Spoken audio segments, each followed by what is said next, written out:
like Ole Miss, Pittsburgh. I mean, the personnel is better, but this staff was able to piece together what we had, put together a game plan, and still give us a chance to win in the fourth quarter. So you had those examples. When you're playing against teams like Alabama and Georgia, you're gonna need more just piece together a good game plan with the roster that you inherited or that you currently have. You have to go get better guys too. And Alabama and Georgia just exposed us more than Ole Miss and Pittsburgh and some of the other teams. So I'm with you, Ben. Like, I didn't like every call, but I understand how some of the calls look bad because, I mean, golly, what can you call when you don't you're getting blown off the football? So that's why I'm not like entirely upset. I just know what we have to do, and I'm encouraged that we have the people in place to go out and do it and fix it. I would be very frustrated this morning if we had some bums leading our football program. I really would. Like, I would be focused. I would not focused. I would be very frustrated because there would not be an end in sight. There would not be any light at the end of the tunnel. And I felt like that, the last 3 years. I was like, man, I don't know. I don't know what we're going to do, man. I don't know.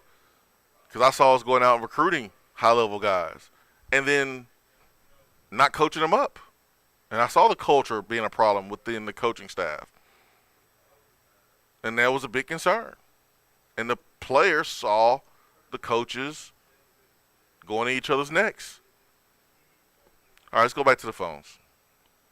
We've got Brian from Macon, who was our Georgia fan who called in last week. All right. Hey, Brian, good morning, man. Hey, how are you guys doing? Good, man. How are you? Doing well, doing well. I wanted to congratulate you guys on a great game, winning the first quarter there and being the first team to score more than 14 points against our defense. But definitely, you guys come out and hit us right in the mouth right off the bat, and thought you guys had a good game plan. But Swain, I think you hit it that our depth just overpowered you guys and ultimately won out. I disagree with one of your callers earlier, and I wanted to point it out. He said that you guys needed more talent or more depth, that you had talent, that you had needed more depth. But those two things go hand in hand, and I'll explain to you why. Our defense has 16 different players that have a sack. You're not going to see another defense in college football that has that many players have gotten a sack in a game. And so that just speaks that talent and depth go hand in hand. When you it doesn't matter who you put out there on the field, they can get the job done, and I think you guys saw that on Saturday. But when you were talking about Florida, that you got to beat Florida, you're going to beat Florida next year because that program is in the toilet. You're going to pick up some good players this year, whether in the transfer portal or through recruiting, and you guys are going to be ahead of Florida next year, mark my words. So y'all have a great day. Appreciate the time, and I love listening to your show. Hey, thank you, man. That means a lot. Thank you so much. Ben, why were you squirming over there, man? You didn't like the compliments? No, it's a backhanded compliment. I mean, hey. He's not wrong, but I don't like. Thanks, but shut up. Hey, Brian's being genuine though. He I mean, is.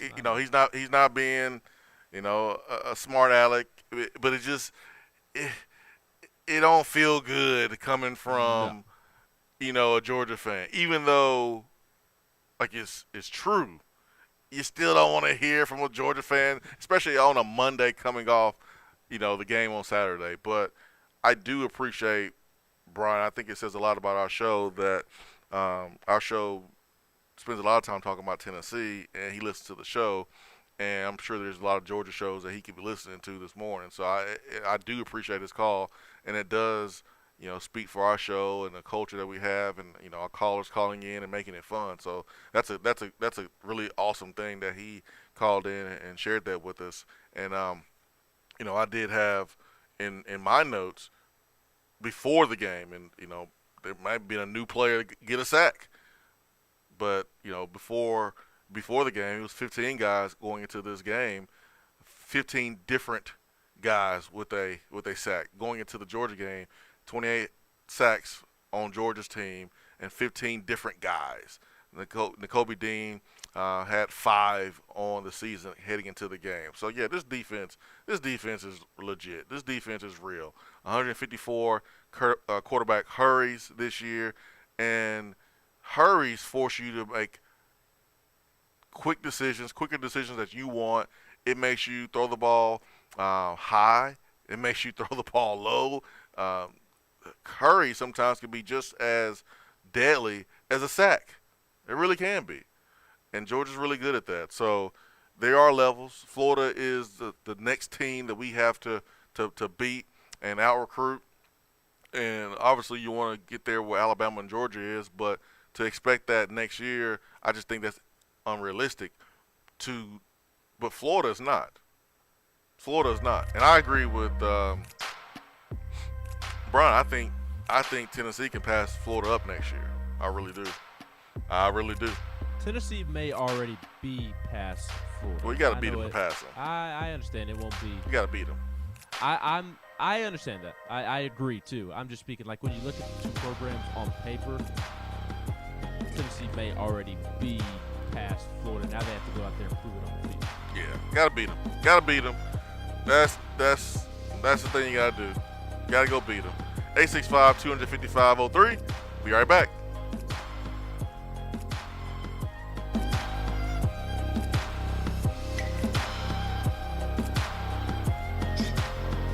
I'm Vince Moore, wide receiver, VFL 1991, and you're listening to the Swain Event. When you start your own business, you know that branding can make or break a new venture. That's why Swain Event relies on 42nd Street. 42nd Street is a strategy agency focused on finding creative, open-minded, results-driven solutions to brand design. After over a decade of operations in East Tennessee, the brand architects at 42nd Street have the experience and creative know-how to ensure the success of your business branding, logo, web presence, and more. To see a real-life example of their amazing work, you can check out our website at swainevent.com. Don't trust the branding of your business to just anyone. Check out my friends at 42nd Street online at 42st.com or give them a call at 865-382-7007. 42nd Street, brand, strategy, design. Fellas, when it's time to freshen up that wardrobe, there's only one play to make, and that's to go see my friends at Mark Nelson Denim in downtown Knoxville. Find the latest in small batch denim in the heart of Knoxville. Denim isn't all they do though. Mark Nelson also does custom suiting and blazers. Let your personal style shine with Mark Nelson. If you don't have time to go shopping for yourself but still want that fresh look, then sign up for the NN Society. Let the experts handle the shopping and get $300 worth of merchandise for just $150 every other month. That's 6 times per year to keep you looking styling every day. Let Mark Nelson Denim help you be the best you, because when you look good, you feel good. Go to marknelsondenim.com. At Iris Networks, we know that business communication solutions are critical to your success. Since 1998, we've been helping businesses in East Tennessee by providing reliable and affordable high-speed fiber internet and voice solutions. That's why Iris Networks is your Tennessee communications partner. With internet speeds up to 100 gigs and work from anywhere solutions like mobile apps, video conferencing, and file sharing, we make sure you can stay connected to your customers and great communities we live and work in. Iris Networks, because just like you, Tennessee is our home. Out-of-town law firms have been swarming into East Tennessee lately. Firms from Memphis, Chattanooga, and Birmingham have stormed into the area. Wouldn't you rather do business with a local law firm? You know, a true neighbor. Marcos Garza and the pros at the Garza Law Firm are just that. They are our neighbors and friends that support local causes year-round. The Garza Law Firm works to serve you professionally on criminal matters, injuries and accident matters, and Social Security and disability filings. The Garza Law Firm is here for you at garzalaw.com. The Garza Law Firm. Let us help. We're here with Dr. Michael Carlson of Tennessee Regenerative Sports Medicine to discuss PRP, platelet-rich plasma. If you have orthopedic injuries such as shoulder pain, knee pain, Achilles tendonitis, or tennis elbow, you should give them a call.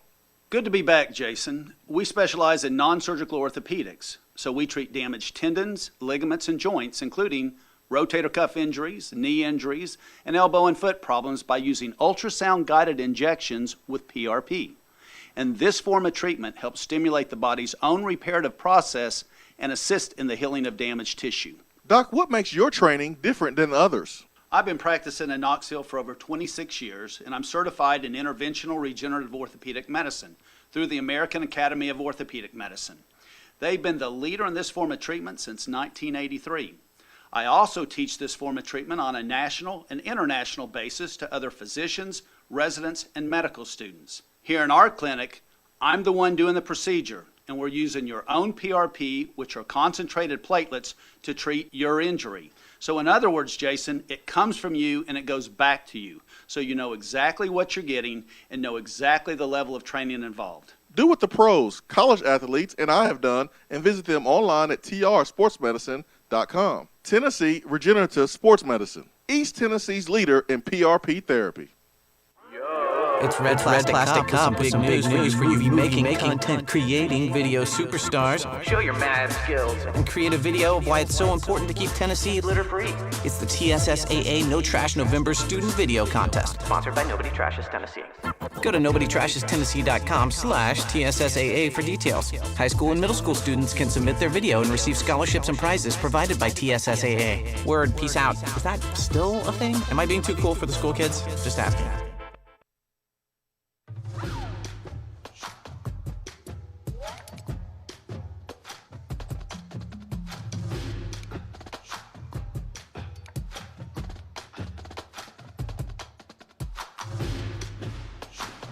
Swain Event, SwainEvent.com, fueled by Dead End Barbecue, top 100 barbecue restaurant in America, 865-255-03. Ben McKee, Jason Swain, taking you all the way to 10 a.m. Thanks for making the Swain Event part of your morning. We'll take calls from Gator fan, Bulldog fans, whatever. We'll do it. It was weird, though. I ain't gonna lie, Ben. You're right. It was weird getting a compliment from a Georgia fan, but man, Brian has been great in his phone calls as of late. Let's get to around the SEC, Ben. What do you have for us?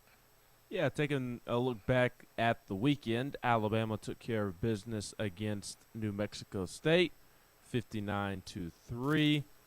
We mentioned the Florida score earlier. Florida barely beat Samford, 70-52. And that was a game in which Samford led for a very long time. I'd say probably half the game or 3/4 of the game. It took until the third quarter for Florida to, quote, grab control of that game.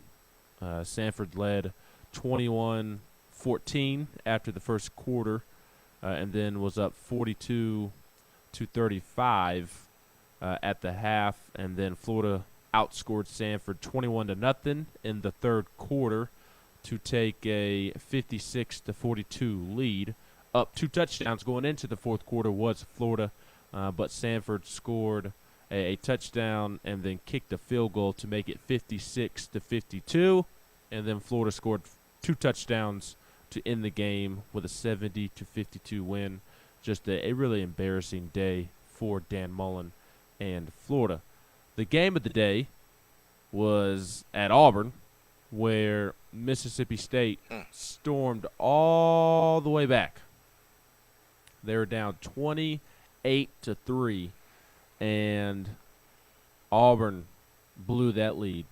Mississippi State comes back and won 43-34. Will Rogers, the Mississippi State quarterback, was incredible. 415 yards and 6 touchdowns. Just what a game. 44-55. Auburn blows a pretty significant lead there, Swain.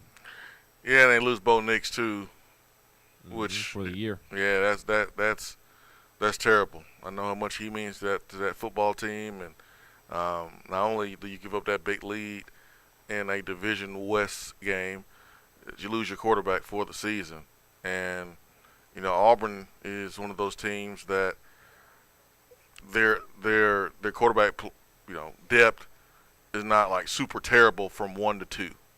You have a former starter in T.J. Finley who's capable of going out there and running the offense. Now I don't think he's going to do anything against Alabama. We got to have defensive help, special teams help to go out there and beat Alabama. I don't think Auburn's going to do that even with Bo Nix, but T.J. Finley is a nice backup option with now the injury to Bo Nix. So that's the thing that stinks. You gave up the big time lead and then you lose your quarterback. But how about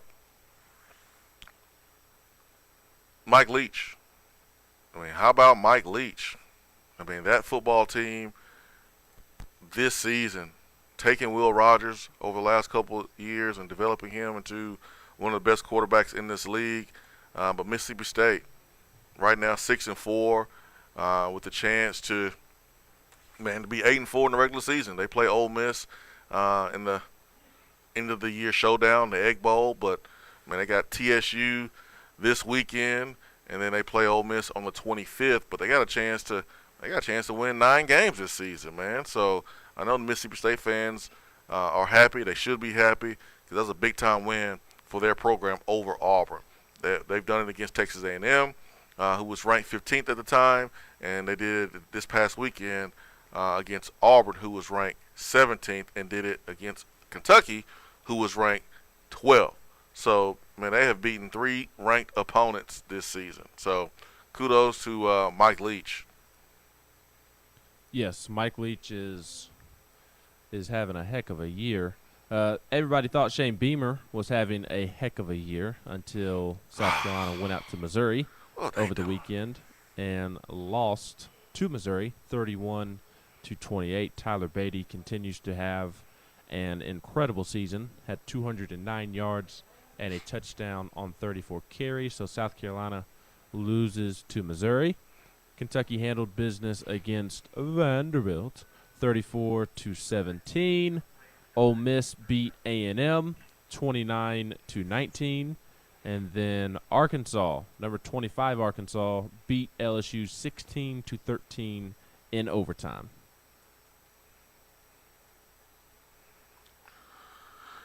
I thought South Carolina was going to be able to run the football against Missouri and beat Missouri, but my goodness, man. My goodness. How do you beat Florida the way you did? I'm not saying Florida is a great team right now, but the domination that you played with against Florida, then come back and turn around and not be able to run the football against a Missouri that is not a great running defense. Boy, just a weird college football year. Weird college football year.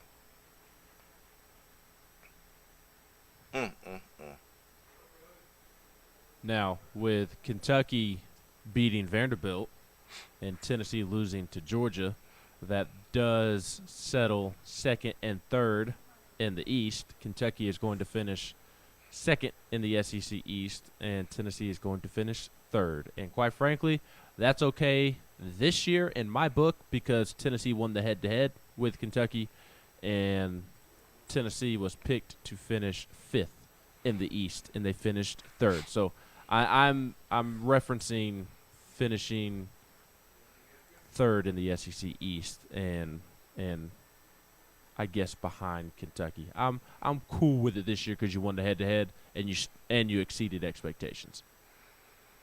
Yeah, Kentucky right now is 5-3 in the conference, and their win against Florida, something that we were unable to do. They did beat LSU. That was the difference. Yeah. They beat Florida, and Florida's last good game was against us. Of course. and then they went downhill, and the first move on the downward trajectory was against Kentucky, and Kentucky was able to beat them, and then since then, man, Florida has went to the toilet. But Kentucky played LSU and beat them. So those 2 wins right there, that's the difference. That's the difference. Tennessee was able to beat down South Carolina more than Kentucky. Tennessee was able to beat down Missouri more than Kentucky. But Kentucky did something that we were unable to do, and that's beat Florida. So, yes, they'll be number 2 in the East, but they still don't have any bragging rights. No. You ain't brag about that. That's why I'm saying, it's like whatever to me. Like, it doesn't bother me that Tennessee finished 3rd and Kentucky finished 2nd because Tennessee exceeded expectations and beat Kentucky, won the head-to-head. So Kentucky fans can't say anything. They really can't. And then Daddy Barnes is going to come to town. He's going to unleash Kennedy Chandler and smack him around in the face. Yeah, I mean, like, even if Kentucky fans would try to pull that, well, we finished 2nd and you finished behind us. They already are. Well, we crushed your dreams. Don't make us pull up the audio where you guys were legit sad and crushed after losing to Tennessee. Tennessee crushed some of your big-time bowl game aspirations. You just trying to make yourself feel better by the finish. No one cares about the finish in the SEC division standings. Who cares? It's about getting to Atlanta in head-to-head matchups and going to good bowl games if you don't get a chance to play in a championship. But Kentucky can't go to that awesome New Year's Six Bowl, possibly because of Tennessee. Ruining your hopes and dreams once again. You had your best season, one of your best seasons in program history, and you still can't beat Tennessee. This is twice. So your finish in the standings, they don't matter. They don't hold weight to the head-to-head at all. It does not. But whatever make yourself feel better. Whatever you have to do, make yourself feel better. You do that. That's what they are going to do. Let's get to KP on the Iris Networks hotline. KP, good morning. Good morning, guys. Can y'all hear me okay? Yes, sir. Hey, I was at the game on Saturday afternoon and night. It was a good game, obviously, but I went back home. When I got back home, I wanted to rewatch some of it, and Danielson, good old Danielson on CBS, said that Peyton Manning was having a conversation with Kirby before the game, and that Peyton was trying to get Kirby to recruit his son. Do y'all know if there's any truth to that? And if there is, I'm going to throw up in my mouth. You know what I mean? It's like, come on, guys. Surely that's not the case, right? I think it was a bad joke on Gary Danielson's part, just like his little jab about Tennessee fans not throwing stuff on the field. Okay. I wasn't sure, like I said, because I was at the game, so I didn't know if y'all heard anything about that. Hey, my next question, though, if I could ask one more question. When Peyton went out, do y'all think that affected our offense a lot? Because I feel like he's a big part of that, and it kind of got us out of rhythm. What do y'all say about that? Heck yeah. I mean, he's a big play threat, and there's a reason why he's starting. There's a reason why Tillman and Valus are starting, and anytime you have one of those guys go out, you're putting someone in that you don't feel is one of your top three. So, absolutely. There's a drop-off between Peyton and number 4. It simply is. So, hopefully he's okay, because I know that he has, 2 more games left, the bowl game, and more opportunities to make impressions so he can play at the next level. So, hopefully he's able to do that. But, oh, yeah, there was a huge drop-off. And when that stuff happens in the course of a football game, like, emotionally, you have to try to get over that. Like, Hendon Hooker, that Tillman and Peyton, man, he trusts so much. Not saying he don't trust Valus as well, but there's a trust level between those guys. And then when you lose a player like that, you have to replace him with someone that you don't trust as much.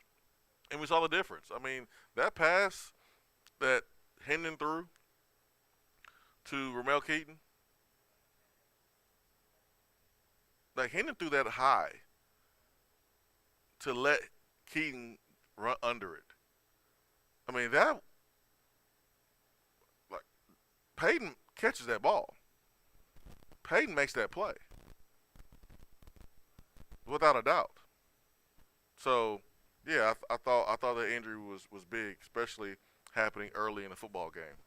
That was one of the biggest storylines within the game, in my opinion. One of the biggest games within the games, so to speak. And sorry if I repeat anything you just said. I was answering the phone, but there's just a significant drop off from Ramel Keaton, Swain, or to Ramel Keaton. I mean, it just is what it is, and it doesn't go directly to Jalen Hyatt as being the fourth receiver, or even Walker Merrill, because those two guys are slot guys, and Javonte Payton plays on the outside, so that's why Ramel Keaton's number was called, and it was just a significant drop off. I mean, there was the deep ball that Keaton and Hooker couldn't connect on, and in my opinion, it was because Ramel Keaton was sitting there, turned back, looking for the ball for 40 yards, and not getting downfield. And to me, that was the difference in Hooker,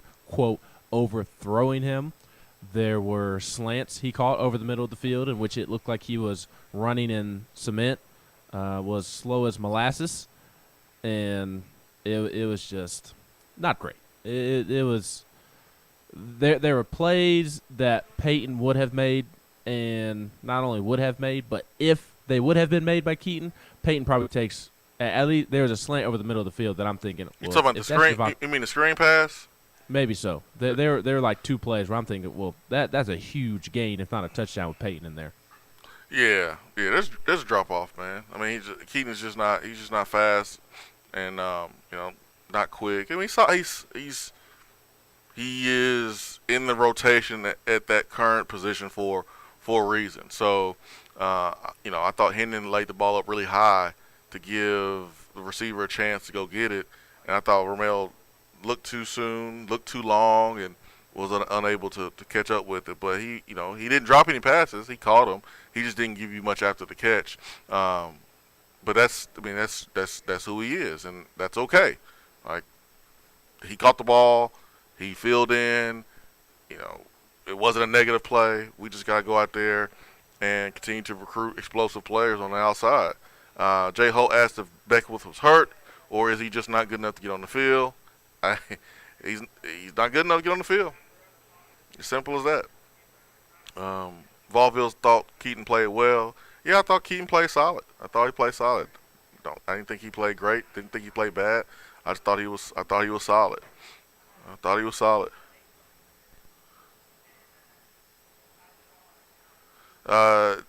MT Brow 08 says Kirby repeated that Peyton asked him to recruit his son in his press conference.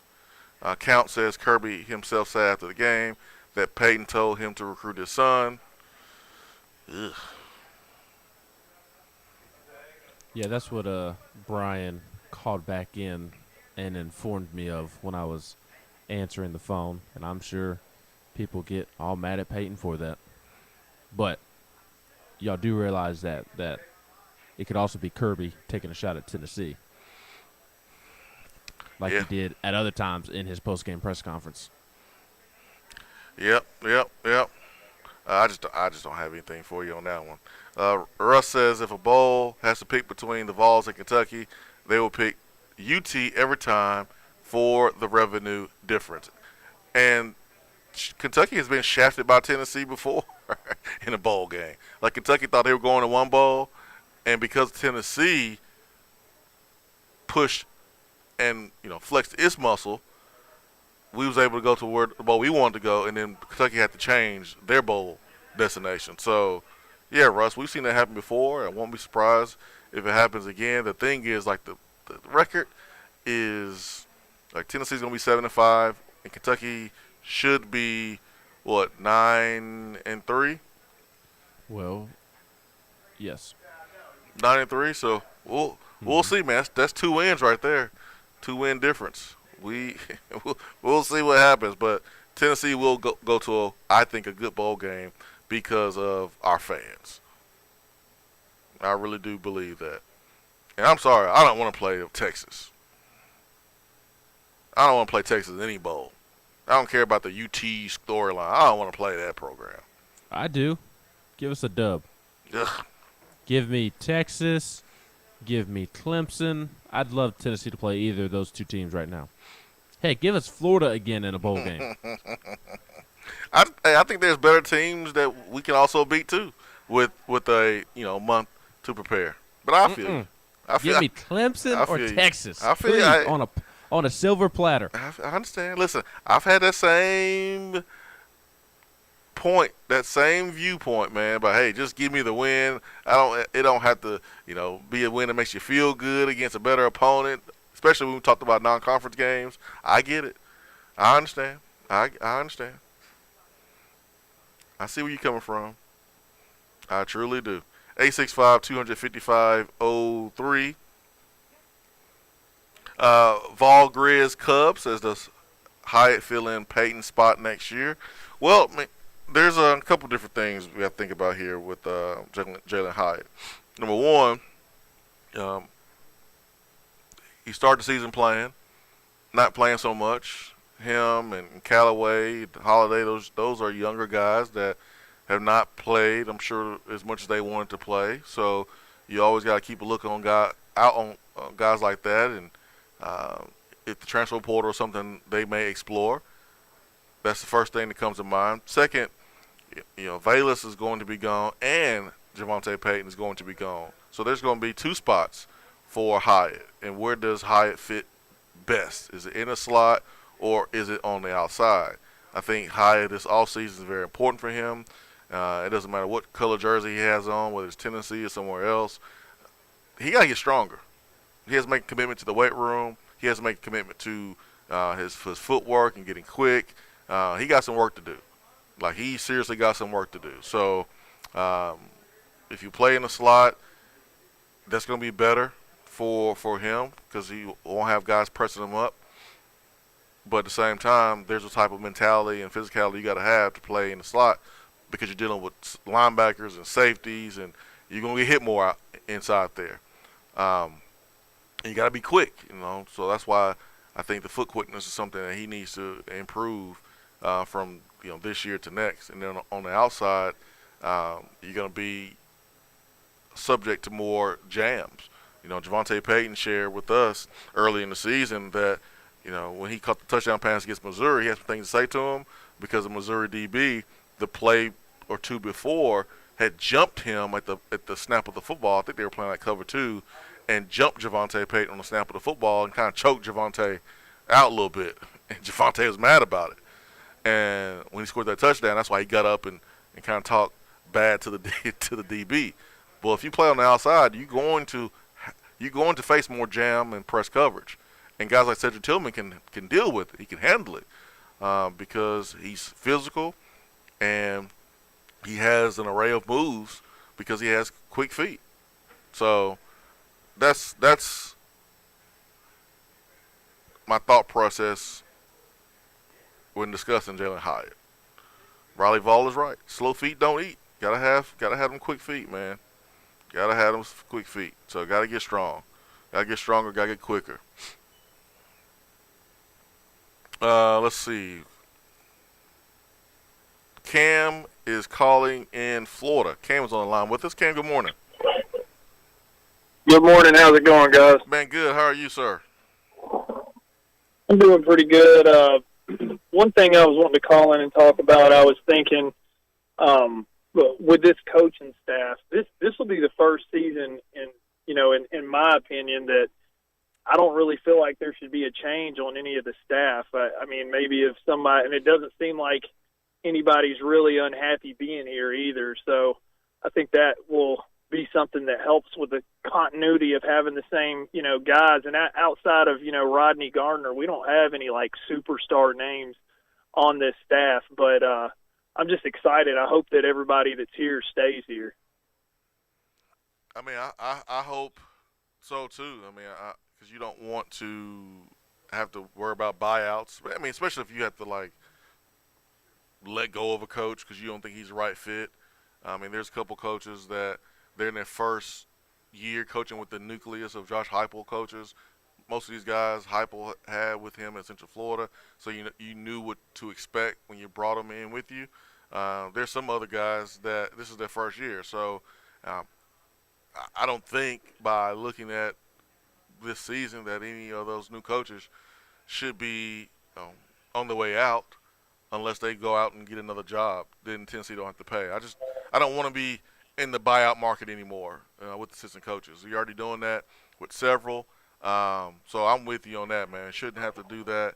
I think we have a nice nucleus of coaches that have done a pretty good job this year. So, or a really good job this year. So I'm with you. A6. Yeah, and then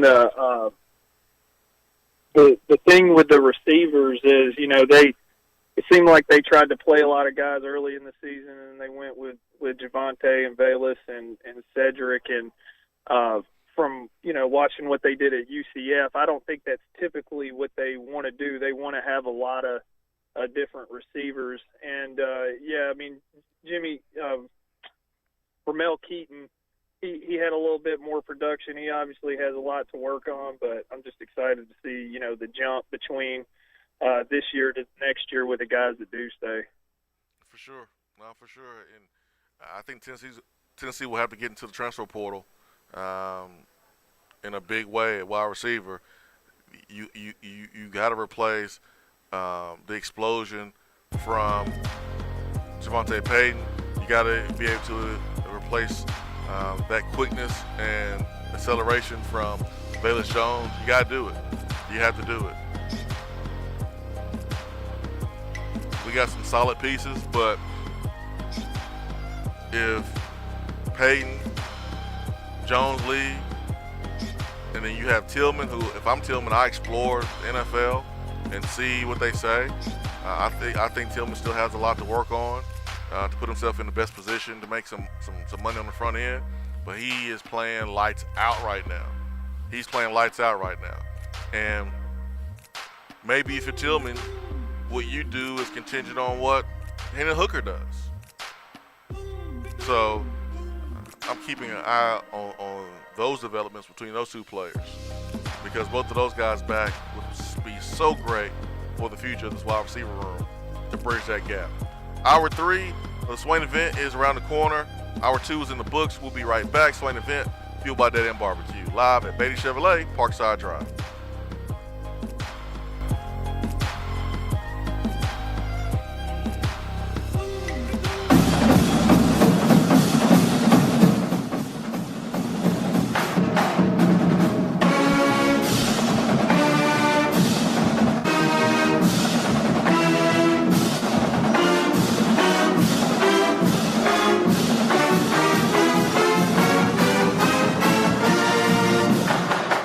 Hour 3 of the Swain Event is brought to you by the Low T Center and lowtcenter.com.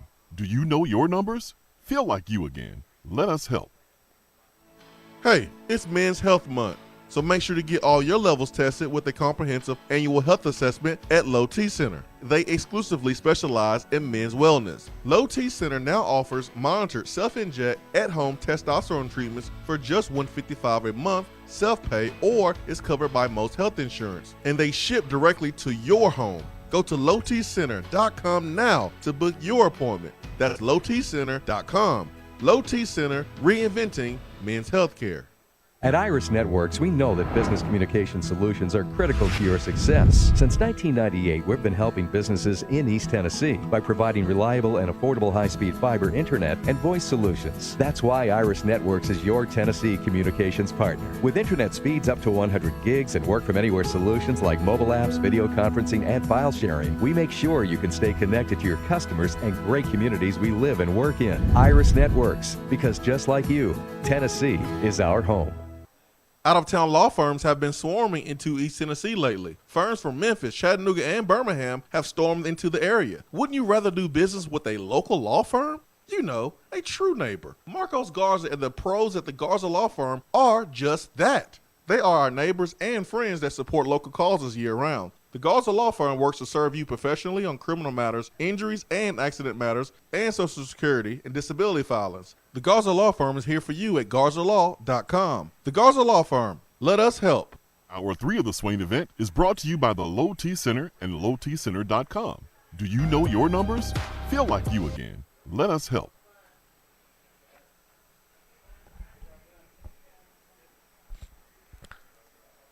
Swain Event, SwainEvent.com, fueled by Dead End Barbecue, top 100 barbecue restaurant in America, live here at Beatty Chevrolet. Lifetime warranty on most and new pre-owned vehicles. Never pay MSRP for new vehicles at Beatty Chevrolet. Go to their website, BeattyChevrolet.com. Let's go back to the Irish Networks hotline. Ben, nope, nobody there, Ben? Nobody, but I do have a couple of questions for you as it relates to Saturday's game. Okay. And your thoughts on Tennessee doing what it did. The first question I've got for you comes from Jennifer Morris, and she asked it really early in the show. She was asking about your thoughts on Tennessee not attempting a field goal and going for it on fourth down. I believe it was a 4th and 8, and Tennessee was down 2 scores and elected to go for it instead of kick the field goal. Jennifer wanted to know what you thought about that. I thought I liked it actually, just because the game was getting away from Tennessee. The talent was starting to show up, and the depth was starting to show up for Georgia, and you're not going to win the game kicking field goals. And in games like this, you have to go for it on fourth down. You have to throw out the trick plays. You can't play scared. Scared money don't make money in those situations. So we have seen coaches, I'm sure Jeremy Pruitt would have kicked the field goal there, but you're trying to win the football game, and you're not going to win them kicking field goals. So I thought the decision to go for it on fourth down was the right decision. I thought the last fourth down where Hendon was rolling to his left, I didn't necessarily like the play call, and I think hindsight, Josh Heupel probably would say the same thing, but it looked like a wrinkle. You tried to, you did the unbalanced lines, tried to see if you could catch one of their guys making the wrong decision and leaving someone uncovered. But Georgia handled it well. They were ready for it. They had it covered up, and I just would have liked to seen Hendon in that situation not throw the ball away. Throw it up. If they intercept it, they intercept it. They get the ball right there. It's fourth down. That play right there, although it wasn't as egregious as the Ole Miss Joe Milton run out of bounds, I just thought that was a situation where our quarterback, throwing out of bounds does nothing for us. Just like running out of bounds as time expires does nothing either. One was obviously worse than the other. I just said that. I'm reiterating that so people don't try to put 2 and 2 together and say I'm making them seem like they're the same. They're not the same. But knowing the situation, no one can catch the ball. The ball goes out of bounds. At least give our guy a chance on that fourth down and roll out for Hendon. But that's a tough throw to make. Rolling to your left, trying to throw across your body. But I would have liked to see us throw it up to someone and allow them to have opportunity to catch it, because you just never know. Yeah, I completely agree with you there. I liked Heupel going for it. I would not have kicked the field goal either. I would have gone for it because you're not going to beat the number 1 team in the country kicking field goals. And I agree with you on Hendon throwing it. Just throw it up. I mean, an interception, the only thing it's going to hurt in that situation is the stat sheet. Yeah. Chip says, wow, are saying. Chip, did you mean people? Spell check get you? People are saying that Cody Burns is not being received too well and could possibly leave after the season. Is that possibly true? I don't know if that's true today or not right now at this moment, Chip Payne. So,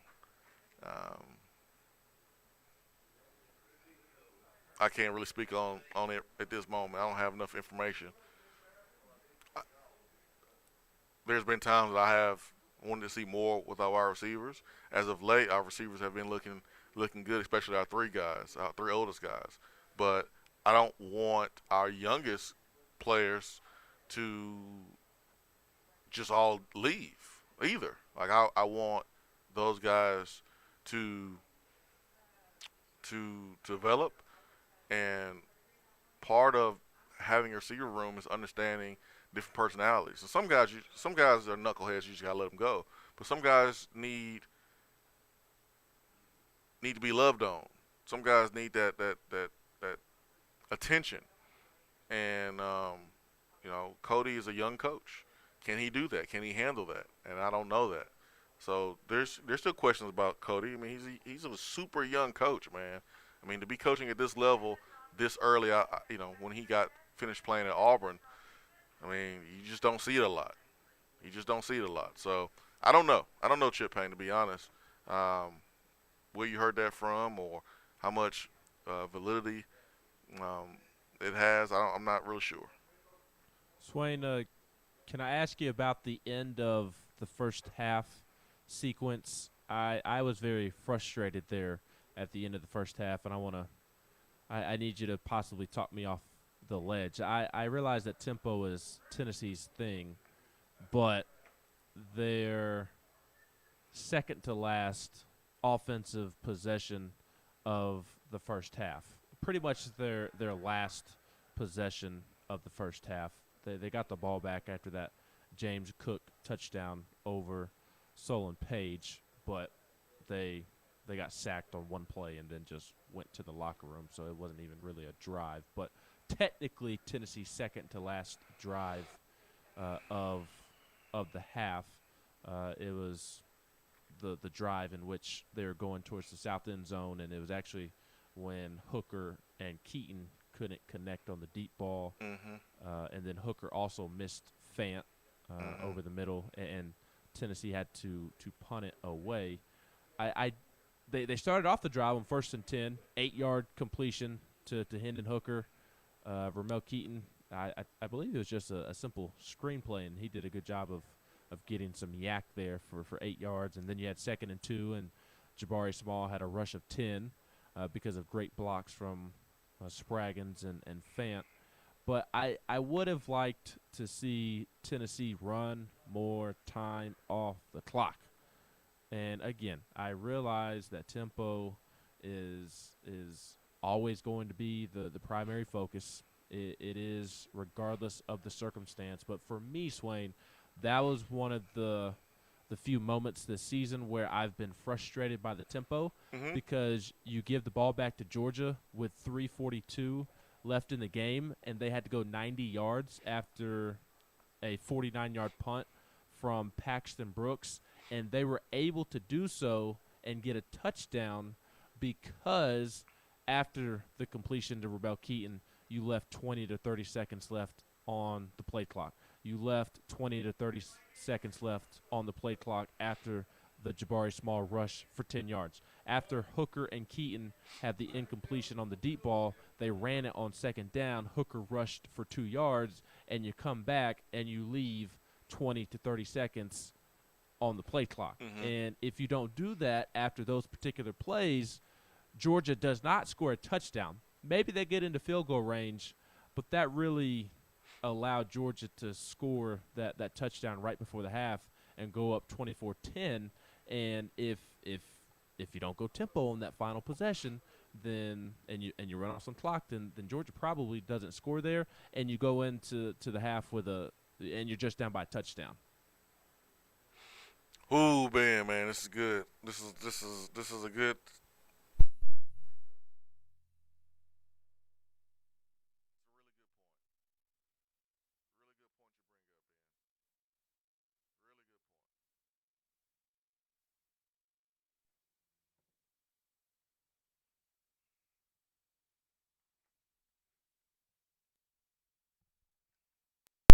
Really good point, Ben. Ben, why you had to do that to me? Because it frustrated me in real time. I'm sitting there watching the play clock with 30 seconds left.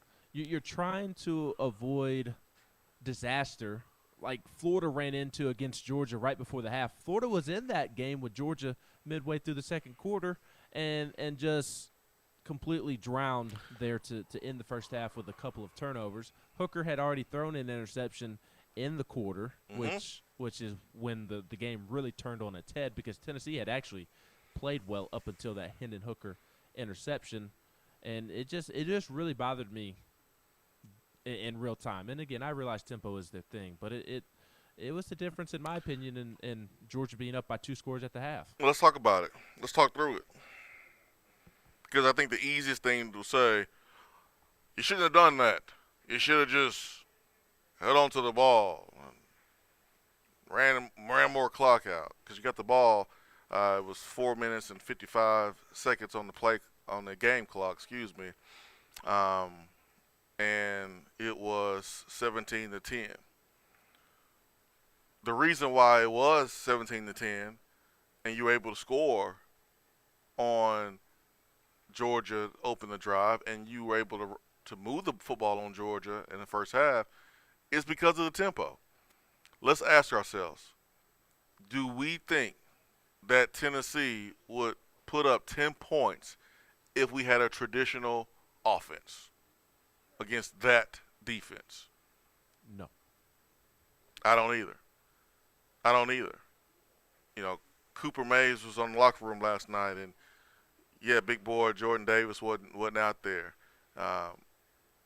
And, you know, Cooper was like, man, I honestly, I would have rather go up against him because the tempo was affecting him. Big boy was breathing hard. He's breathing hard. So the tempo allowed Tennessee to have success offensively.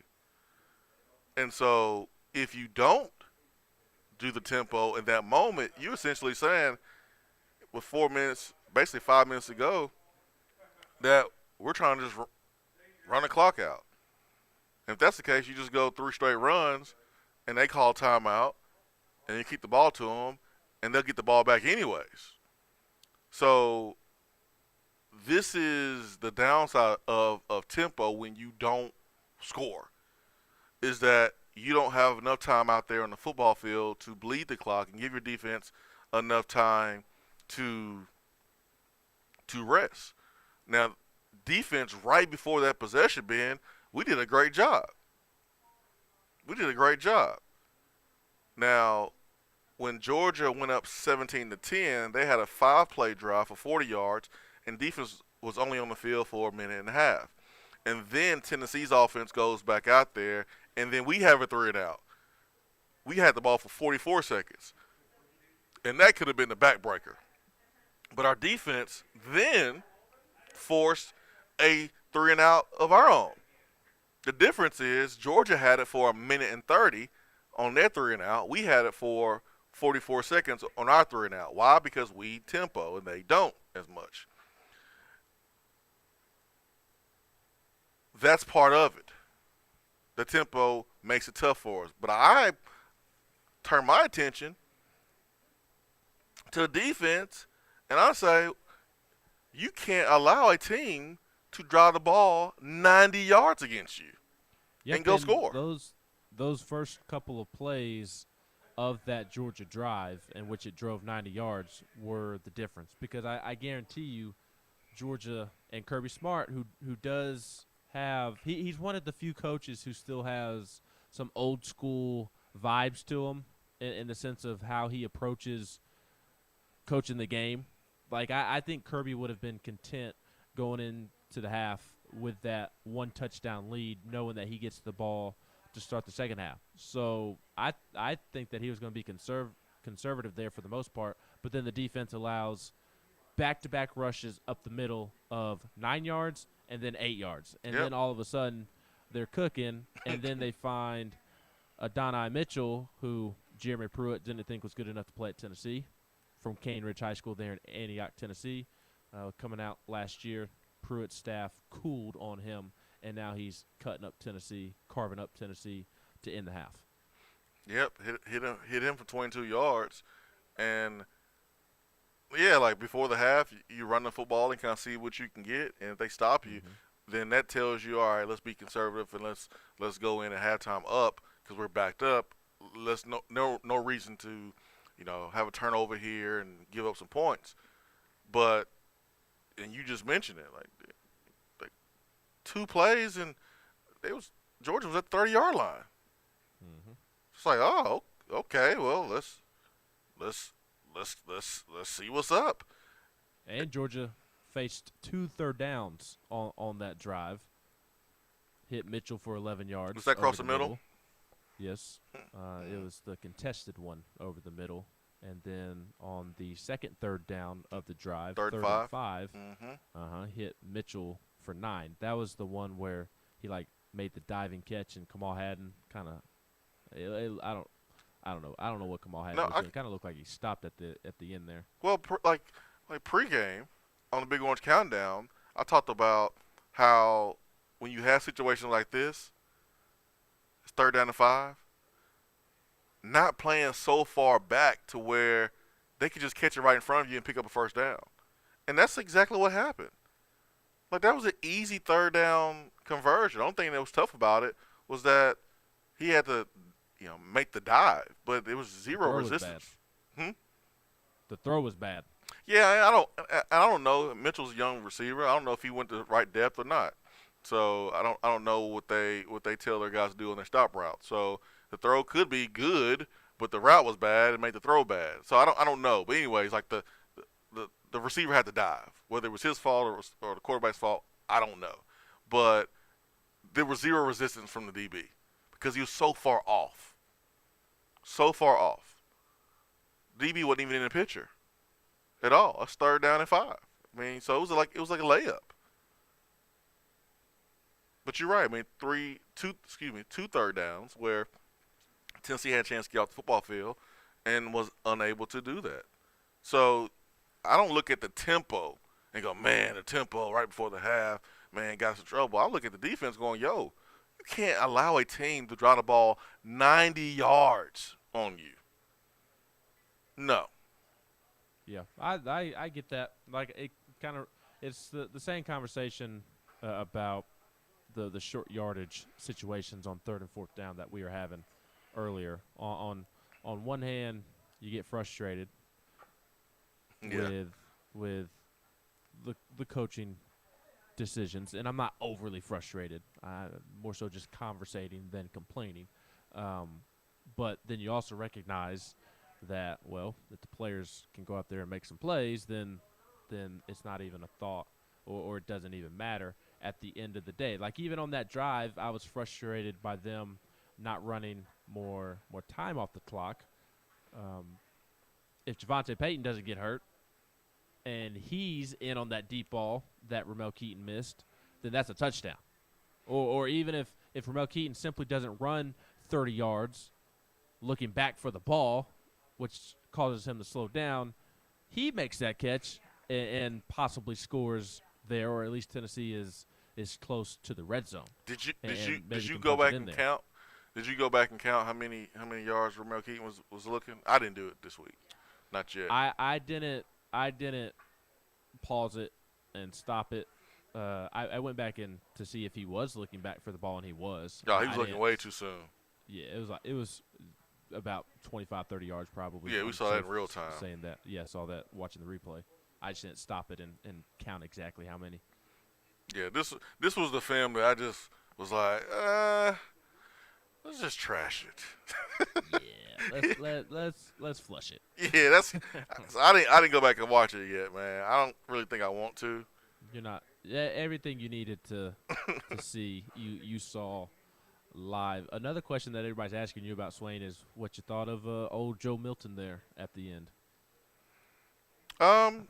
He threw the ball well. I mean, you see why he was starting the season. I mean, goodness gracious, the ball gets there quick, fast, in a hurry. The flick of the wrist to Cedric Tillman. I mean, it looked like he was barely throwing the ball. Mm-hmm. So it was good to see him go out there, and he looked better. So I don't know what the future's I don't know what to do with it. Well, I mean,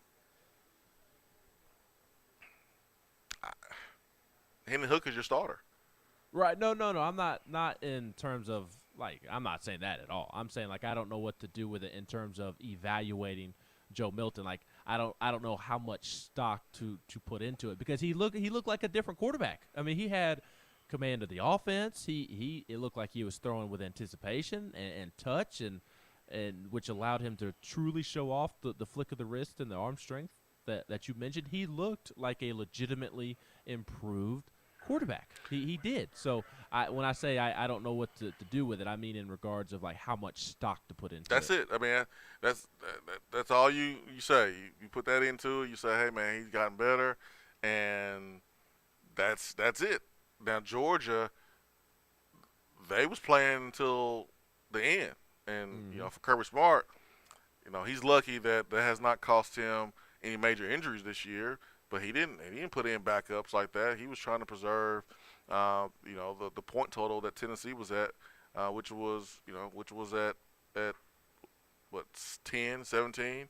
Yeah, he didn't want to give up that second offensive touchdown. Tennessee became the first team with that Tillman touchdown from Melton to score 2 offensive touchdowns. He was trying to make sure that did not happen. Yeah, I mean, so listen, I understand both sides of it. On one side, you say, hey man, you don't want to get your guys hurt in garbage time. But the other side of it is you want your guys to have pride in what they do all the time. And it means something to not let teams score. Garbage time, prime time, it doesn't matter. So I understand both sides of that argument.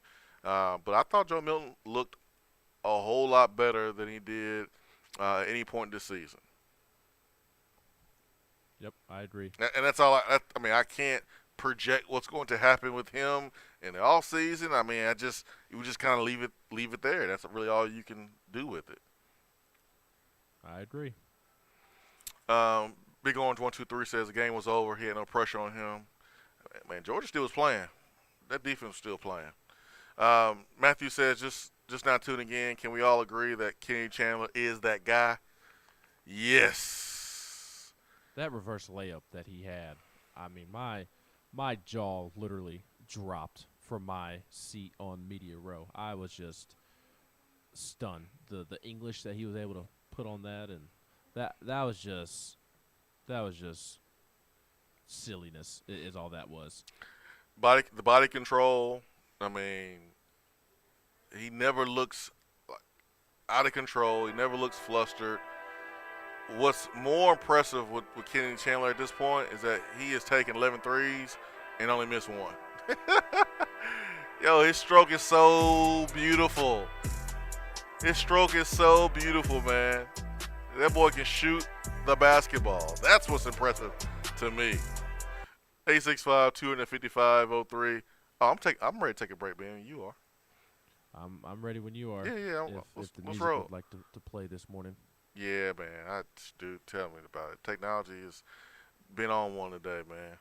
It's been on one today, but that's all right. We powering through. But yeah, we can take a break. Tennessee basketball got a win on Saturday. Every win's a big time win. A lot of guys trying to get some playing time. Not enough minutes. And as the season goes along, we know those minutes probably will tighten up as the competition gets better and better, and you start to hit conference play. Excuse me. But man, Kennedy Chandler, got a big one this weekend. Huge. Villanova. Huge. 865-255-03. Hour 3 continues after this.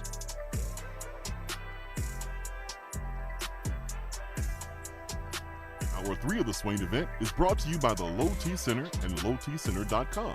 Do you know your numbers? Feel like you again. Let us help. Is that as low as you can go? Okay, thank you. Hello, is that as low as you can go?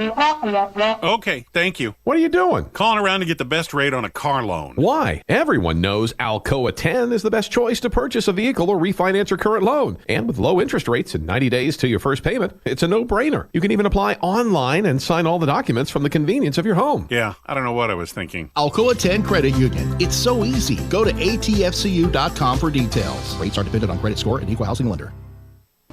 When you start your own business, you know that branding can make or break a new venture. That's why Swain Event relies on 42nd Street.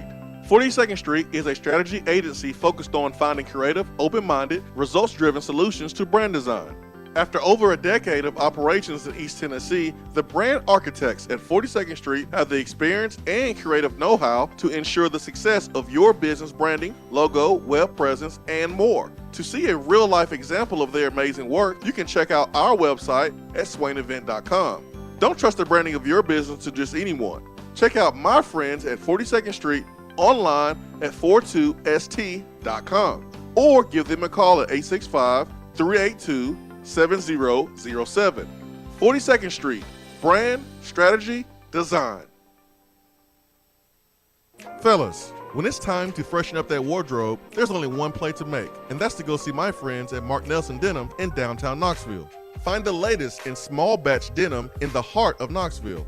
Denim isn't all they do though. Mark Nelson also does custom suiting and blazers. Let your personal style shine with Mark Nelson. If you don't have time to go shopping for yourself but still want that fresh look, then sign up for the MN Society. Let the experts handle the shopping and get $300 worth of merchandise for just $150 every other month. That's 6 times per year to keep you looking styling every day. Let Mark Nelson Denim help you be the best you, because when you look good, you feel good. Go to marknelsondenim.com. Top 100 barbecue restaurant Dead End Barbecue is a no-brainer when you are craving the smoky flavor of quality Q. Dead End makes it easy to enjoy their fantastic menu with online ordering from Chow Now for pickup. Or if you don't feel like leaving the house, then have Dead End Barbecue delivered right to your door by Loco Knoxville or Bite Squad. Cheer on your favorite team with the best barbecue around. Check them out online at deadendbbq.com. Dead End Barbecue. The search is over. Good morning, Swain Event crew. Fall is here, and according to the big box stores, it's Christmas time too. This time of year is traditionally a busy one for the East Tennessee real estate market, and it will continue through the end of 2021 as well. Most people think the holidays aren't the right time to buy and sell. However, it is one of the best times to jump in the market. To find out more, just give me a call, Jennifer Morris, Keller Williams Realty, at 865-257-7897, or email me at jennifermorris865@gmail.com. And go Vols! JC's Tree and Landscaping Service specializes in quality tree work done at an affordable price. Trimming and removing trees are their specialty. They also offer other services like land clearing, stump grinding, crane services, and all of your basic landscaping needs for both commercial and residential. JC's will give you a free estimate and beat any written quote by a competitor to guarantee that you get the lowest price around. Don't risk your land with a fly-by-night service. JC's Tree and Landscaping is licensed and insured.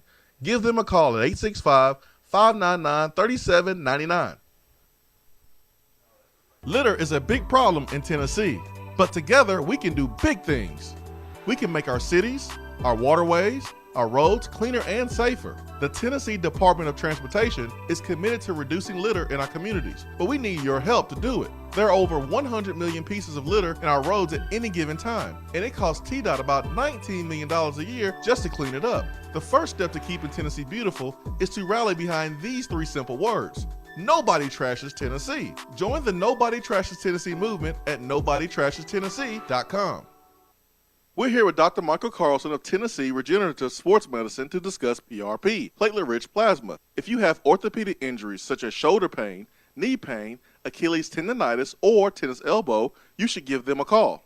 Good to be back, Jason. We specialize in non-surgical orthopedics, so we treat damaged tendons, ligaments, and joints, including rotator cuff injuries, knee injuries, and elbow and foot problems by using ultrasound-guided injections with PRP. And this form of treatment helps stimulate the body's own reparative process and assist in the healing of damaged tissue. Doc, what makes your training different than others? I've been practicing in Knoxville for over 26 years, and I'm certified in interventional regenerative orthopedic medicine through the American Academy of Orthopedic Medicine. They've been the leader in this form of treatment since 1983. I also teach this form of treatment on a national and international basis to other physicians, residents, and medical students. Here in our clinic, I'm the one doing the procedure, and we're using your own PRP, which are concentrated platelets, to treat your injury. So in other words, Jason, it comes from you and it goes back to you. So you know exactly what you're getting and know exactly the level of training involved. Do what the pros, college athletes, and I have done, and visit them online at trsportsmedicine.com. Tennessee Regenerative Sports Medicine, East Tennessee's leader in PRP therapy. More and more Tennessee businesses are switching to Iris Networks for reliable, local, high-quality, high-speed business fiber internet. Iris provides direct internet access from 10 megs to 10 gigs with no payments for 90 days. Iris also offers next-generation business phones with work from anywhere capability from the mobile or laptop app. With local sales, support, and service, Iris is a partner in the community. Learn more at irisnetworkusa.com or call 865-448-IRIS. Iris Networks, a Tennessee business connecting Tennessee businesses. Hour 3 of the Swain Event is brought to you by the Low T Center and lowtcenter.com. Do you know your numbers? Feel like you again. Let us help.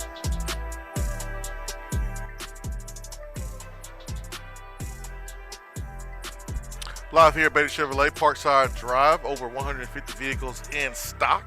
Lifetime warranty on most of those new and pre-owned vehicles. Never pay MSRP for new vehicles. Beatty Chevrolet will trade for anything, and they will even buy your vehicle if you don't trade. That is BeattyChevrolet.com. Ben McKee, Jason Swain, live here this morning on a beautiful Monday. The official UT license plate is available at Tennessee County Clerk locations and supports student scholarships. So, go to their website at alumni.utk.edu/license plate. $15 of your $35 annual specialty plate fee will go to support UT students and their scholarships. All right, Ben, man, basketball. Coach Desmond Oliver had some really good things to say about this Tennessee basketball team so far. Man, he was on this staff last year. You know, a lot of these players that are returning. There's some new faces as well, some freshmen, some transfers. But he has some very, very, very strong words, man. Strong words will get you really excited. And he thinks that this basketball team is better than the team that went number one just a few years ago. He did. He said that he thought that this basketball team was better than that Grant Williams and Admiral Schofield team that won 31 games. And I was surprised that he said that, quite frankly. I think there's still a lot of question marks about this basketball team. I think Olivier Camois has looked really good the last game and a half, and we'll see how it translates. It's a big question mark. You got Villanova coming up this Saturday at 1 p.m. Should be a fun day of Tennessee athletics. You get Tennessee Villanova at 1 o'clock. They're playing up in Connecticut, I believe it is. Connecticut or New York, one of those Hall of Fame tip-off things that they do. But Villanova, Tennessee, 1 o'clock, and then watch some football on Saturday night. Tennessee will beat down South Alabama, rather. So that'll be a fun day of Tennessee athletics. But how does Olivier Camois' improvements transition against teams like that? Like that, to me, is a big question mark. And this doesn't necessarily have to do with anything long term, but does John Fulkerson need more reps, per se, coming back from multiple injuries? I mean, he had the elbow to the face in the SEC tournament. That was the last time that he played basketball before yesterday was in the SEC tournament. But he had those face injuries. He had, I believe it was a back issue, or maybe it was a shoulder, can't remember, over the summer. And then he also dealt with the broken thumb that cost him the exhibition and the opener. So he's been dealing with a lot. Does he need more time, or is he ready to go as a veteran? How does Kennedy Chandler, how does that translate to teams like Villanova, Santiago, Josiah, Victor? All those guys look improved like Olivier, but how does it translate against Villanova? I was surprised that he said that, Swain, because there's still a lot of question marks with this team. Big-time questions, man. Big-time questions. And as I look at the schedule of the 2018 team, you got to think about the big win early in the season. Like that big win against Gonzaga is what gave this team so much confidence, and that was Tennessee's welcome party. Like, hey, we are here, we are in the building, and that was an early test that Tennessee was able to pass. Can Tennessee do that this weekend? And Villanova is they're not Gonzaga, a top 2-3 team right now, but Gonzaga is a dang good basketball program. Jay Wright does a great job, and they're always competing at a high level. So that'll be the first test. I think when you look at the pieces of this basketball team, they match up. I mean, they match up. You got outside shooting. We had outside shooting. I think this team can shoot it a little bit better. I think Grant's team had more of a guy that you can just get a bucket from, throw it down in the post, and just let him work and go get it. Go get a bucket.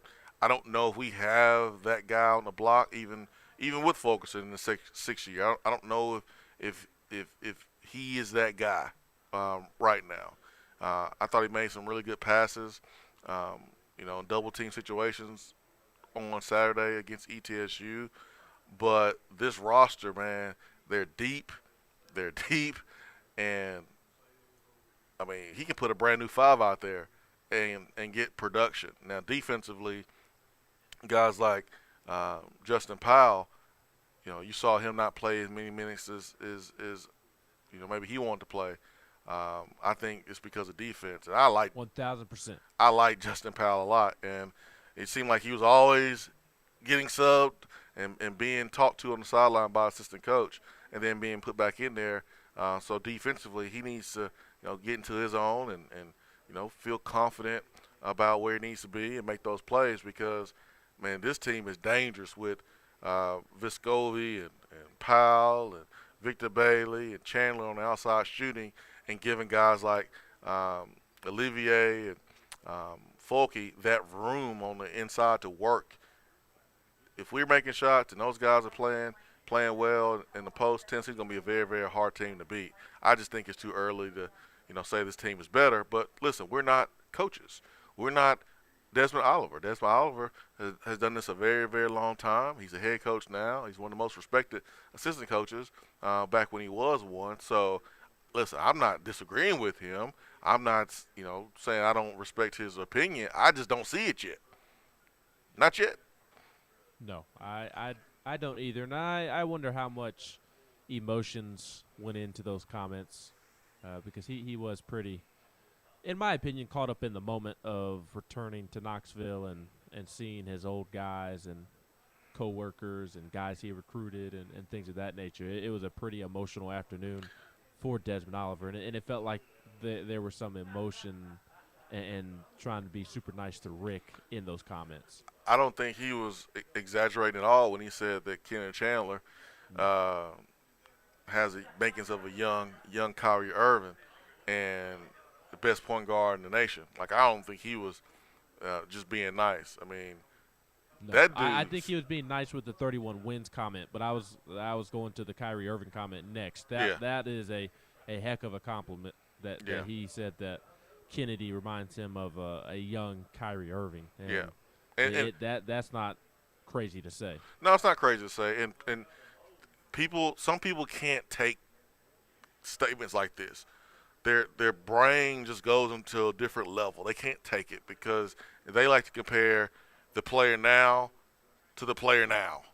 Like, he's not talking about Kennedy now versus Kyrie now. He's talking about young Kyrie when Kyrie was a freshman at Duke.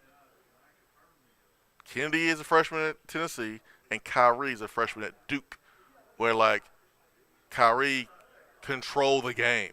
I remember when Kyrie was at Duke. He controlled the game. He was the best player on the court.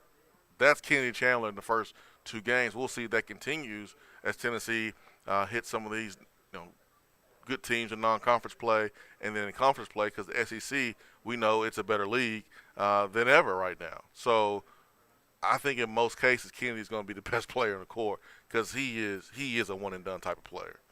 John Morant said it on Twitter. Pro. Yes, Simple as because that. he is. He's a pro. He is a 1-year player, so enjoy him while you can, because he is a one and done. He A is. one and done. He is tremendous. He's so much fun to watch. I'm excited to see what he looks like against Villanova. What concerns me about this basketball team, Swain, is the on-ball defense, and that getting them into trouble. And does Tennessee have somebody in the post that can guard legitimate post players? Those are my two concerns with this basketball team. Yeah, you just hope that Camwa can. Physically, he can hold up. You don't know about Folk. He still has the frail stature, lanky stature. So you wonder if you play against a bigger post guy that has a little bit more girth down there, not getting pushed around. Which they will. Yeah. Oscar Tshiebwe. I can't believe I actually pronounced that correctly. Oscar Tshiebwe, the transfer from West Virginia that is now at Kentucky. That's a big old boy. Mm-hmm. So there's concerns, and you'll have your weaknesses, and part of playing the game is not letting the opponent exploit your weakness and protecting your weakness. And so Tennessee's going to have some. Listen, Tennessee's team that won 31 games had some.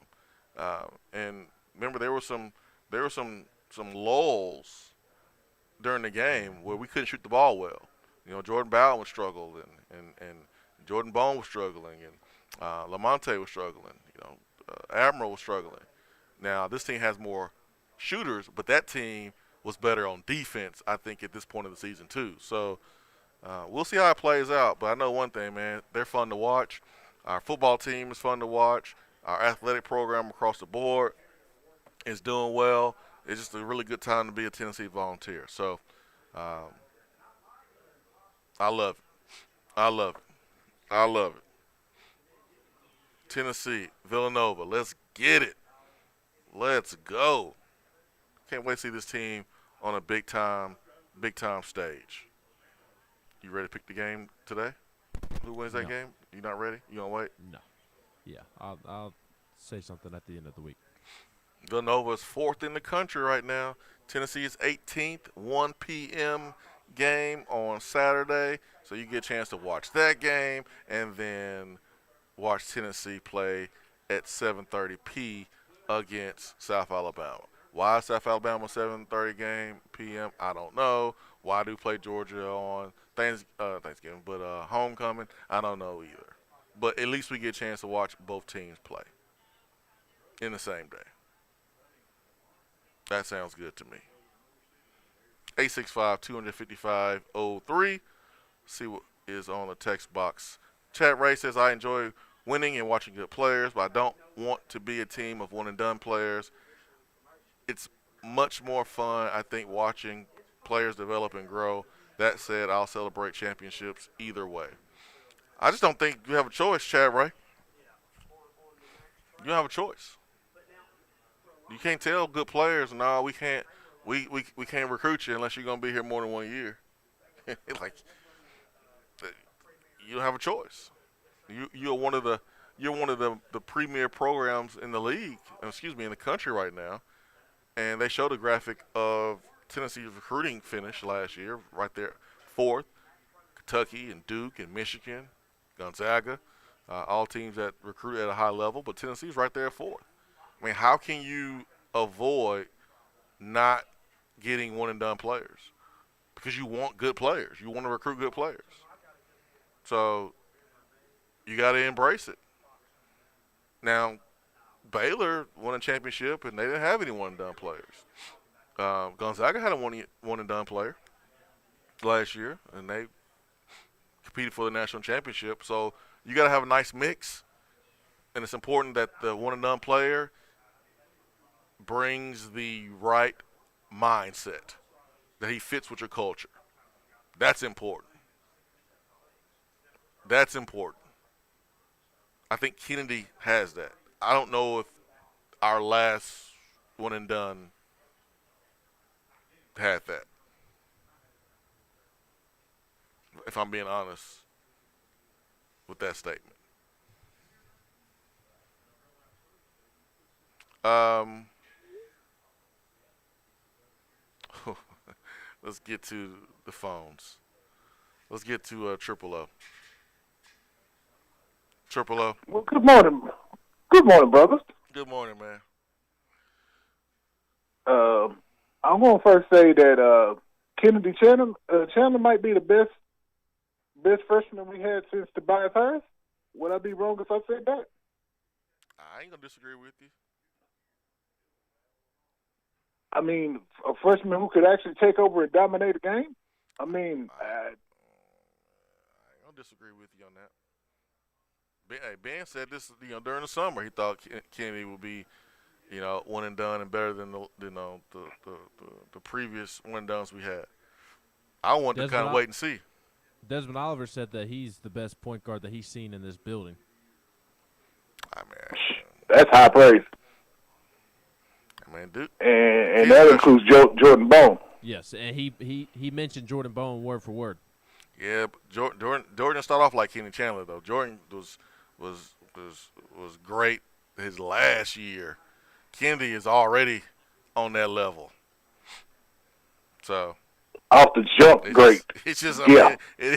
Listen, it just is what it is. You come across special players like that.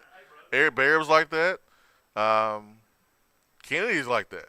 You don't see them very often, but when you do see them, you know it's the case. And here it is. Ken Chandler is special. He is special. So enjoy him while you have him for a couple weeks, and let's hope we can go win a championship while we do have him. That's the only thing I think that Rick Barnes is missing off that Hall of Fame career is that national championship. That's it. All right, Triple O. Have a good day. Thanks for calling in. Triple O, I know that ain't all you got today. Man, I'm to the point where I'm just disgusted at football. I'm just disgusted. This whole weekend's just been a throwaway of football. I mean, it's just gutted me. I mean, I have no feels left for football this week. I don't know how to feel to know that you have a chance to win and you basically tied because your kicker couldn't make two kicks. One thing you got is one effing job. Kick a football. All he has to do is kick a football. You mean to tell me that you can't even make a 48-yarder? And it didn't even get to the goalpost. I'm like, are you serious? You're playing professional football, and you can't kick? Man, this Triple O, there's a lot of things about that game on Saturday between the Steelers and the Lions where I question, like these guys are professional football players. Like, what? Jared Goff barely had 100 yards passing, and he threw the ball 25 times. I mean, Pittsburgh tight end fumbling with both hands on the ball right before the clock expired in overtime. I'm sitting here going, what are these guys doing? It was the worst football game that I have watched in a very, very long time. And a tie. Like, you could just tell, like, both teams were just so deflated and disgusted because they did all that work and no one won the game. I mean, the sad part was that I was talking to Ben about is the run game that I had heard that was coming so bad. It was there. But get the one time my run game shows up, over 200 yards, only the second time in the last decade that somebody from the NFC has had 200 yards against the Steelers. And my quarterback was at one point in the fourth quarter 8 for 14 for 40 yards. And I'm just like, I'm golfed out. I mean, I don't know if you saw my tweet. I said, I'm so gone like Monica, I'm golfed out. I'm just golfed out. I mean, I have never been checked out of a quarterback so quickly in my life since Andre Ware. That's how old I am. He's a white Andre Ware to me. I mean, I'm just done. I want him gone. I mean, cut him in the offseason. Cut his ass. I'll take a $30 million cap hit. I want his ass gone. He should never start for another team ever. He shouldn't even be a backup, man. He should be coaching high school football. That's where he needs to be. He sucks. You know what's crazy, too? Triple O, what's also crazy is that Mason Rudolph has been the backup with the Steelers all this time. Mason Rudolph is terrible. They're both terrible. They're both terrible. It's like piss poor terrible. I don't even know if you get worse than piss poor terrible. That was the worst piss poor terrible quarterback game I've ever seen in my life. And trust me, I had Dan Orlovsky run out of the end zone for a safety. It was worse than that. Hold on. It was worse than that. Hold on, Triple O. Hold on, Triple O. Somebody, we talking about the Steelers and the Lions. I'm not a Steelers fan. I'm not a Lions fan. Why is Ben able to sit here and be quiet and get real mute over here? I was saving my thoughts for when Triple O got off. Let me be Y'all quiet. flowing and going. Y'all talk. It's y'all sorry teams. Triple O and I already talked when I answered the phone. Y'all sorry teams. Well, you know what though, but Swain, we can both say even the Pittsburgh Steelers out there. Half the roster's hurt. Still sorry. You know what? But we can both say something that he can't. I mean, we're both still undefeated in November. I mean, he can't say that though, Ben. I can't I say mean, that. think about it. And your team can't even beat the team that can't beat the Lions.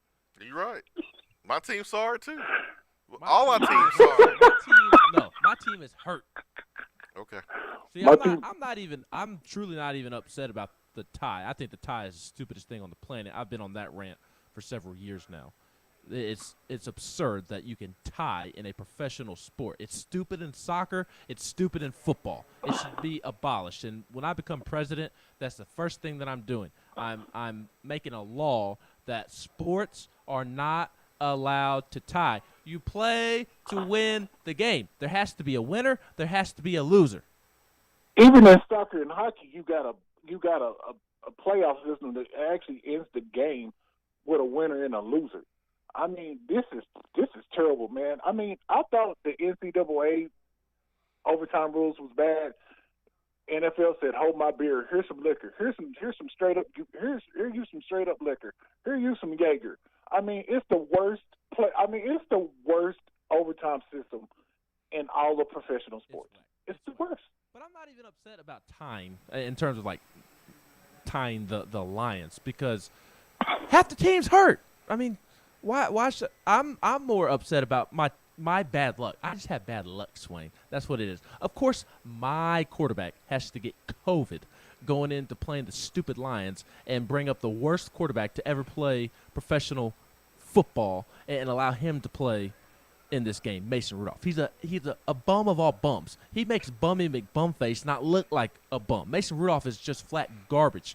Triple O talks about swamp donkeys. Mason Rudolph is a swamp donkey. He's a terrible, pathetic, pitiful swamp donkey. We're going to get Dobbs in he there. looks like he's never even thrown a football in his life. I don't understand how he throws for 4,000 yards, and then he gets to Pittsburgh, and he's like trying to shot put a throw. I mean, he can't even throw a slant.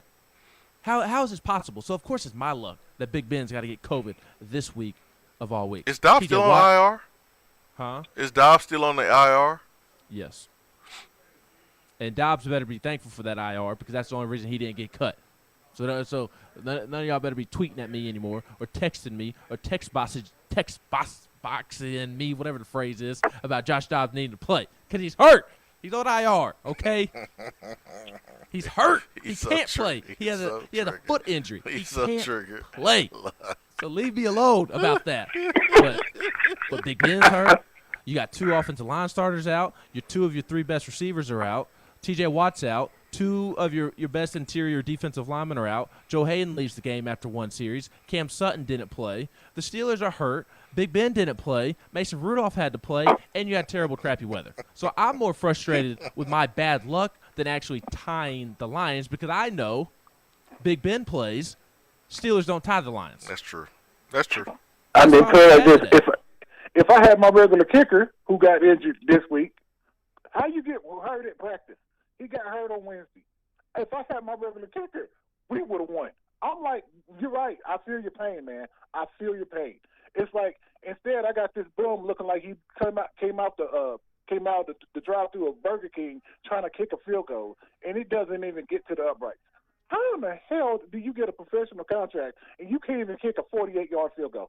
Only the Detroit Lions will have this sorry bum on the practice squad that can't even kick. I'm just still mad at my team. I'm just disgusted. I'm just. Triple O. Thanksgiving game against the Bears is coming, man. So maybe your team will play better. We'll see. Thanks for put it like this, man. At least I'm not going to go 0-7. At least I'm not going to go 0-17. So hey, that's the one plus. I'm not upset either because on Friday, I made a call after the show because I feel so bad for you that you are a Lions fan. I called Mike Tomlin myself, and I said, look, Coach T, especially after the Big Ben news came out on Saturday, I called and just reinforced it. I was like, I have this friend, Triple O. He's a very loyal listener to this show that I am a part of, and he's a great person. He means well, even though he talks about other people's mamas. But his football team is sorry, and he's been in a lot of pain for a long time. So I don't want to lose to the Lions, but how about we just take it easy on them and we just tie them? So Triple O, I put a call in for you. I talked to Coach Tomlin. He agreed. So that is why the Steelers tied the Lions, because of my request to do so. So you wouldn't be as mad on Monday, although you sound even more mad about a tie than you do a loss. I mean, put it like this, man. It'd be one thing. I mean, put it like this. Of course, just for you even tie the game, of course you kicked the 51-yard field goal. My team gives up more 50-yard plus field goals to either tie or win a game than anybody else in history. No wonder, man. I'm sitting there thinking to myself, if we really went 0-17, I was going to go find another team, man. I'm just like I'm so bent out, man. Titans, it's time, Triple O. It's time. Thanks for the phone call, Triple O. It's time. You can be Titans Jamie now. Titans Bill and Titans Jamie. Or Titan O. I like Titan O. Titan O works too, but it's time. It's time, Triple O. The Lions have let you down long enough. It's time. Swain Event, fueled by Dead End Barbecue. Tomorrow we'll be back at 7 a.m. Swain Event live here at Beatty Chevrolet Parkside Drive. Remember, they will trade for anything. They will buy your vehicle. Lifetime warranty on most of their new and pre-owned vehicles. Over 150 cars in stock. Come on out. Check out their cars in the showroom or right outside. SUVs, cars, pickup trucks, new, used, anything you need, they have it. And Beatty Chevrolet, it's about serving you. Not just one purchase, but many purchases to come for you and your family. And the only way they can do that is treat you right. Do you right. BeattyChevrolet.com is their website. For Ben McKee and Jason Swain, hope y'all have a great day. Peace and love. We are out. Swain Event, fueled by Dead End Barbecue.